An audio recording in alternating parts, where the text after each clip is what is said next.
Record है मेरे phone के अंदर, अखबारी कटपीस है, लिखा है 3-4 दिन नहीं हुए वो कुरान दम किया हुआ पानी पीने वाली माँ जो 10 साल से बिस्तर में पड़ी थी, 3-4 दिन के बाद खुद उठकर अपनी जरूरतें अपने हाथों से पूरी करने लगी। ये कुरान का जिंदा मोजिजा। फिर कानून पास करे, चलो मदरसों का वेरिफिकेशन करेंगे, मदरसों की तहकीक करेंगे। कुछ इशारे भी समझते जाओ। मुल्क के कुछ रियासतों में हुकूमत टीमें बनाकर मदरसों में भेजी।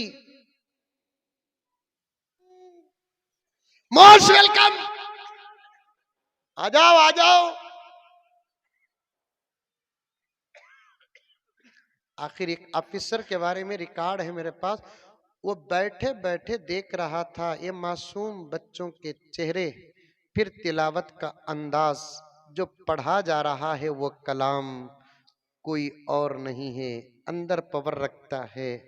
देखता रह गया, अपना बॉटल पानी का जो साथ लेकर आया बच्चे के सामने पेश करके कहता है कि प्यारे तू जो पढ़ रहा है जरा दम कर दे।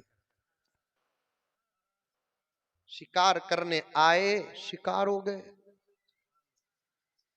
और वही पानी ले जाकर अपनी माँ को जो 10 साल बिस्तर में बीमार पड़ी है उसे पिलाता है कि अम्मा गैर है, कहता है अम्मा पी ले, एक अमृत लाया हूं तेरे लिए। दिल कहता है, अंदर का कहता है ये पिएगी तो अच्छी हो जाएगी। और सही बात है मेरे प्यारो, कुरान सिर्फ मुसलमानों की किताब नहीं है, कुरान पूरी इंसानियत की किताब है। मुसलमान पढ़े तब भी फायदा, गैर पढ़े तब भी फायदा, मुसलमान सुने तब भी फायदा, गैर सुने तब भी फायदा है।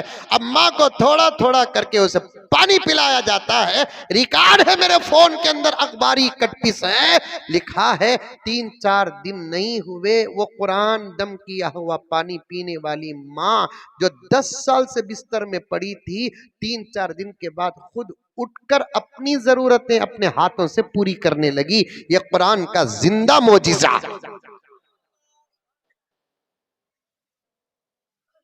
कुरान का जिंदा मोजिजा।